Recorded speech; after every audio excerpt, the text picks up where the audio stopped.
It's easy to get swept up in the now. You go to work, go to school, go to the gym, drink at a bar. Wherever you go, you're going, and the rest of the time, you're tapping on a tiny screen, consuming massive amounts of information on a smartphone that would have seemed impossible to our city's forefathers. What time does that leave to think about the past? Not enough. Tacoma has a rich history filled with fascinating characters and mind-boggling stories. We wanted to know more about it, not only because it's interesting, but because, as the old saying goes, history repeats itself. Knowing your past informs the present. Knowledge is like wealth. You can never be too rich. If knowledge were wealth, we might not be in the upper tax bracket, but we're seeking to learn more from some of Tacoma's keepers of history and champions of education. We're two guys that call Tacoma home. I'm Casey Catherwood. You've probably seen me around at Cheney Stadium. And I'm AJ Garcia. I'm new to Tacoma, and I want to learn who and what makes the city so desirable to live in. Our mission? To shine a light on the places and faces that make Tacoma a city we're proud to call home. This is our city, and this is our quest for knowledge.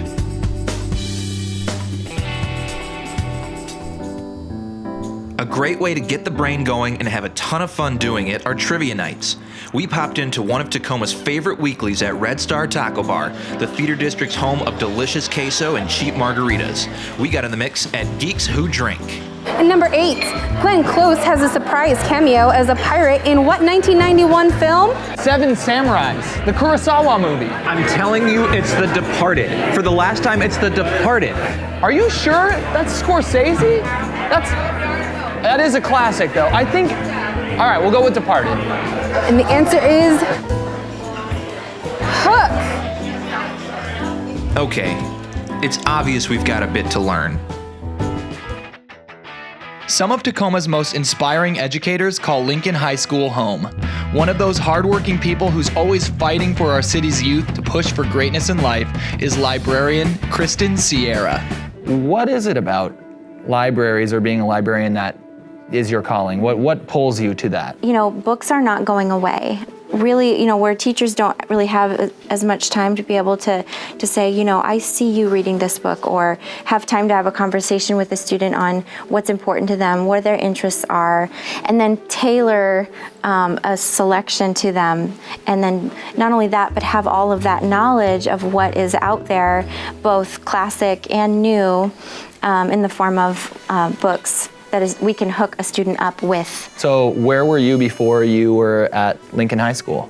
I grew up here. I was born and raised in Tacoma, but I started my career actually in Asia. I worked for 9 years in Thailand. So you have Tacoma in your blood. It's a part of who you are. Yes. Did you feel like that was always calling you back to work here? Yes, this is home for sure. Well, awesome. Yeah. And now you live and work in Tacoma, and obviously that's sort of the dream for people that are from Tacoma. I've kind of found that people want to live, work, and play in the same place. Yes. What does that mean to you to be able to do that? I think it's especially real to you when you've been away, and then you come back and realize like how amazing your home is. It's not just, you're not just biased because it's your home, I guess, or am I? Right, no, you definitely are biased when it's your home. But I just mean, a lot of people do come back to this area because it's beautiful and it's unique, and it just pulls you back. Tacoma Public Library's Northwest Room is the mothership for our city's archives. It's full of every record, newspaper, old photo, you name it, they've got it. The man behind all of that? Brian Kamens. He's a walking encyclopedia, fountain of Tacoma knowledge, and honestly, one of the most interesting people I've ever met. So why don't you just tell me a little bit about your Tacoma story. So you came here in '76. Right. Grew up in Connecticut, was laid off from my library job back there. And I had a friend who was stationed at McChord in the Air Force. So I took a cross-country trip and went out to visit him.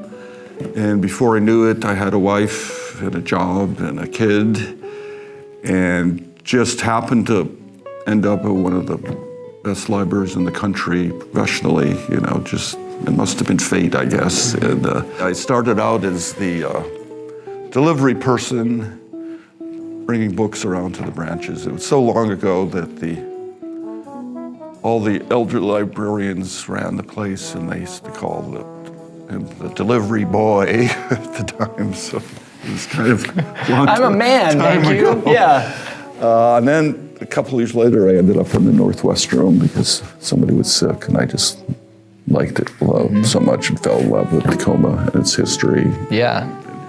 I feel it partly as my gift to the city. Since you're here, pulled off a few baseball-related things. This is awesome. This is opening day of Cheney Stadium in 1960, and it's got a whole issue all about the team and so on. I haven't seen some of that artwork. We've seen a lot of it. We have it archived at Cheney Stadium in our own sort of little area, but some of this artwork I've never seen before. We've got a really good collection. Generally, we do have the actual original papers like this. But it looks like the city, even then, was really rallying around this exciting thing that was coming to Tacoma, Washington. I think my two favorite periods in Tacoma history, one was when they were building the stadium at Stadium High School, which was about 1910, and then when they were building Cheney Stadium. Which was just a complete rush job, too. So this was in the newspaper, and then it kind of as a special feature on this incredible, Cheney Stadium. Another Tacoma achievement. So this is April, News Tribune, April 12th, 1960. Yeah. Oh, it was really coming down the pipe then, because opening day must have been, I mean, obviously within a few day window of April 12th, 1960. It was tremendous. While Casey was out building his own brain power, I met up with Michael Sullivan, a faculty member at the University of Washington-Tacoma and a local powerhouse for historic preservation. We decided to hold our study session on the rooftop of the Washington State Historical Society, next door to one of Tacoma's educational landmarks, Stadium High School. I know that you've been a huge part of the being a historian in the Pacific Northwest for over 30 years now. Can you tell me kind of how you got into this realm? What made you grasp onto focusing on history? Well, I came out of graduate school with an interest in historic buildings, so I came here with my wife to be the historic preservation officer for the city of Tacoma right before Union Station was saved and before UW-T was developed. But I'm a native of the Northwest, so coming back to Tacoma from graduate school was kind of a dream. I was fortunate to have a really good seat to watch the Save Our Station and all the energy around saving Union Station, and it felt like that spark captured something essential about the city. There was this kind of shared memory that was kind of faded a little bit, and when that got saved and we started to redevelop building, reuse the repairable physical city that was already here, it just caught on. We're an elder city, when you get to the far west, a city that comes from the 19th century, and most of the physical built city was built around streetcar lines and pre-automobile.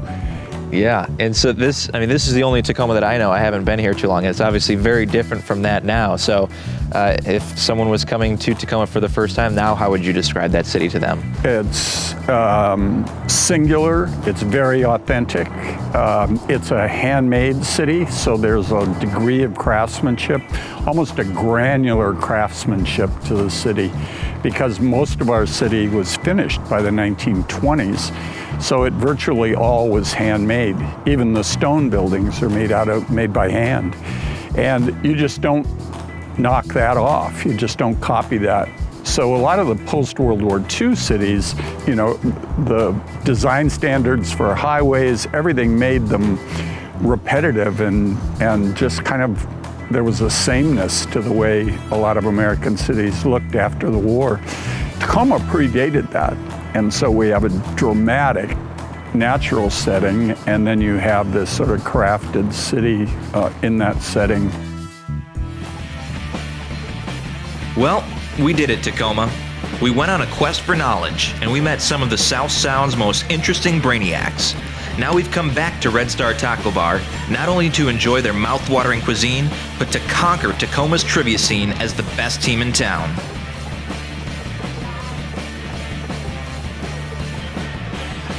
Okay, one of the best.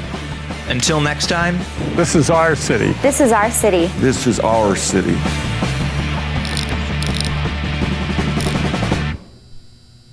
State of Mind, Jay-Z Knight. We know her, right? That's Ramtha. That's Ramtha, yes. Oh, just give us a little, just a touch on Ramtha. Well, How did I find, this was the first book that popped out to me. That's creepy. channels I don't know, I think it's Ramtha. 50,000-year-old god called Ramtha. And it started in a apartment in Tacoma, came and visited her in her kitchen in Tacoma, and led to this empire.